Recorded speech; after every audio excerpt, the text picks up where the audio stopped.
ശേഷം ഇസ്രായേലിലേക്ക് മടങ്ങിച്ചെല്ലാൻ ദൈവം ഏലിയായോട് ആവശ്യപ്പെട്ടു. ആഹാബ് രാജാവിനെ നഗര കവാടത്തിൽ വെച്ച് ഏലിയ കണ്ടുമുട്ടി. നീയോ? ഇസ്രായേലിന്റെ ശാപമാണ് നിങ്ങൾ. ഇസ്രായേലിലേക്ക് തിരിച്ചു വരാൻ നിങ്ങൾ എങ്ങനെ ധൈര്യപ്പെട്ടു?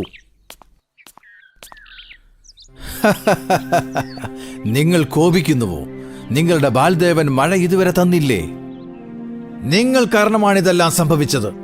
നിങ്ങളുടെ മായാജാലം. നിങ്ങൾ കാരണമാണ് ആളുകൾ സഹിക്കുന്നത്. ഞാൻ പറയുന്നത് കേൾക്കൂ. ഇസ്രായേൽക്കാരെയെല്ലാം നാളെ കാർമൽ മലയിൽ വിളിച്ചു കൂട്ടുക.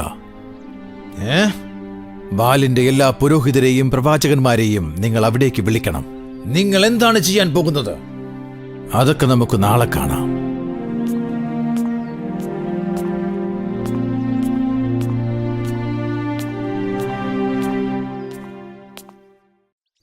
ഇസ്രായേൽക്കാരെല്ലാം പിറ്റേന്ന് കാർമൽ മലയിൽ വന്നു ചേർന്നു.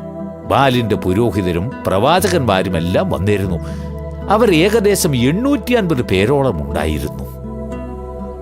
2 തരത്തിലുള്ള ദൈവങ്ങളെ നിങ്ങൾ എത്ര നാളാണ് ആരാധിക്കുവാൻ പോകുന്നത്? എത്ര നാളാണ് ഇങ്ങനെ മനസ്സുമാറി നിങ്ങൾ കഴിയുന്നത്? കർത്താവാണ് ദൈവമെങ്കിൽ അവനെ ആരാധിക്കുക. എന്നാൽ ബാലാണ് ദൈവമെങ്കിൽ നിങ്ങൾ അവനെ അനുസരിക്കുക.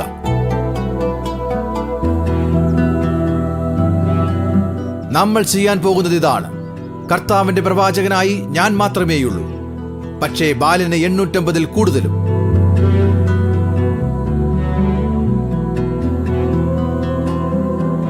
രണ്ട് കാളകളെ കൊണ്ടുവരൂ. ഓരോന്നിനെയും ഓരോ ബലിപീഠത്തിൽ വെക്കൂ. പക്ഷേ തീ കൊളുത്തരുത്. ബലിയർപ്പണത്തിനായി അഗ്നി ആരാണ് അയച്ചു തരുന്നത്, അവനായിരിക്കും യഥാർത്ഥ ദൈവം. അത് നല്ല ഉപായമാണ്. അതെ, ആരാണ് യഥാർത്ഥ ദൈവമെന്ന് ഇന്നറിയാൻ പറ്റും. അയാൾ എന്താണ് ചെയ്യുന്നതെന്ന് അറിയില്ല. അയാൾ നമ്മളെ വെല്ലുവിളിക്കുകയാണ്. നമ്മൾ തോറ്റുപോയെങ്കിൽ? അതെ, എനിക്ക് പേടി തോന്നുന്നു. തോറ്റാൽ രാജാവ് മിക്കവാറും നമ്മെ കൊല്ലും. നിങ്ങൾ എന്തിനാണ് ഭയപ്പെടുന്നത്? കാളകളെ കൊണ്ടുവരൂ. ബാലാണ് യഥാർത്ഥ ദൈവമെന്ന് നിങ്ങൾ തെളിയിക്കൂ. ഏലിയ വളരെ ആത്മവിശ്വാസത്തിലാണല്ലോ.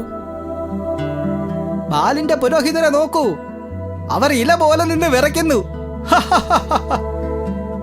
ശരി, ഇവിടെ ബാലിന്റെ 850ഓളം പുരോഹിതന്മാരുണ്ടല്ലോ. അവരാദ്യം തുടങ്ങട്ടെ. കാളകളെ കൊണ്ടുവരൂ. ബാലിന്റെ പുരോഹിതന്മാർ ബലിപീഠം തയ്യാറാക്കി. വിറക് നിരത്തി കാളയെ അറുത്തു ബലിപീഠത്തിൽ വെച്ചു. അവരുടെ ദൈവമായ ബാലിനെ ഉറക്ക വിളിച്ചു തുടങ്ങി. ബാൽദേവാ, അഗ്നി അയച്ചു തരൂ.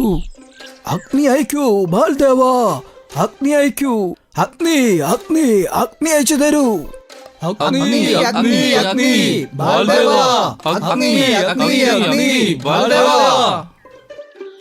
എന്റെ ദേവാ, ഞങ്ങളെ സഹായിക്കുമെന്ന് കരുതുന്നു. എന്തു പറ്റി?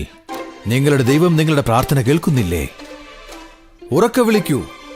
ദേവൻ ഉറങ്ങുകയായിരിക്കും, അല്ലെങ്കിൽ നടക്കാൻ പോയിരിക്കുകയായിരിക്കും. ഉറക്കെ വിളിക്കൂ.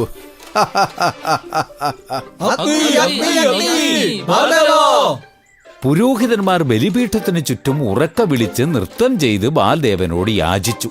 രാവിലെ മുതൽ ഉച്ചവരെ അവർ ഉറക്ക വിളിച്ചിട്ടും മറുപടി ഒന്നും കിട്ടിയില്ല.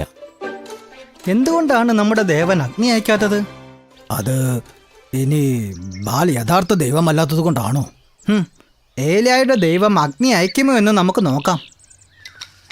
അവസാനം ഏലിയ ആൾക്കാരെ ബലിപീഠത്തിന്റെ അടുത്തേക്ക് വിളിപ്പിച്ചു. അയാൾ ബലിപീഠമൊരുക്കി. അയാൾ വിറകടുക്കി കുറച്ച് കല്ലെടുത്ത് ബലിപീഠത്തിന് ചുറ്റും വെച്ചു. എന്നിട്ട് വളരെ വിചിത്രമായൊരു കാര്യം ഏലിയ ചെയ്തു. കാളയുടെയും വിറകിന്റെയും പുറത്ത് വെള്ളമൊഴിക്കാൻ ഏലിയ ആവശ്യപ്പെട്ടു. എന്ത്? ബലിപീഠത്തിന്റെ പുറത്ത് വെള്ളമൊഴിക്കാനാണോ അദ്ദേഹം ആവശ്യപ്പെടുന്നത്? വെള്ളമൊഴിച്ചാൽ പിന്നെ ആ വിറക് എങ്ങനെയാണ് കത്തുക?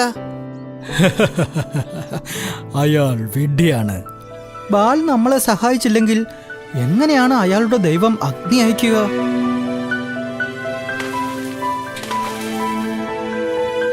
ഏലിയ പറഞ്ഞതുപോലെ ആളുകൾ ചെയ്തു.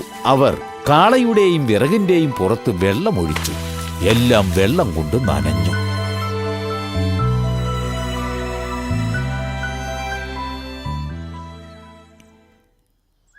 ബലിപീഠം മുഴുവൻ വെള്ളത്താൽ നനഞ്ഞു കഴിഞ്ഞപ്പോൾ ഏലിയ മുമ്പോട്ട് വന്ന് മെല്ലെ പ്രാർത്ഥിച്ചു.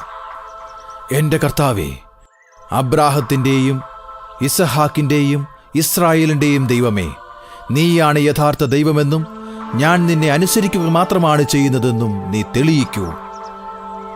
നിന്റെ ശക്തി ഈ ബലഹീനർക്ക് കാണിച്ചു കൊടുക്കൂ. നീയാണ് സത്യമായ ദൈവമെന്ന് ഇവർ കാണട്ടെ. ഏലിയ തന്റെ പ്രാർത്ഥന കഴിഞ്ഞ ഉടൻ ബലിപീഠം തീയാൽ മൂടപ്പെട്ടു. തീയെല്ലാം വിഴുങ്ങുകയും ചെയ്തു. എല്ലാം കത്തിത്തീരുകയും ചെയ്തു. ചാലിലെ വെള്ളം പോലും വറ്റിത്തീർന്നു.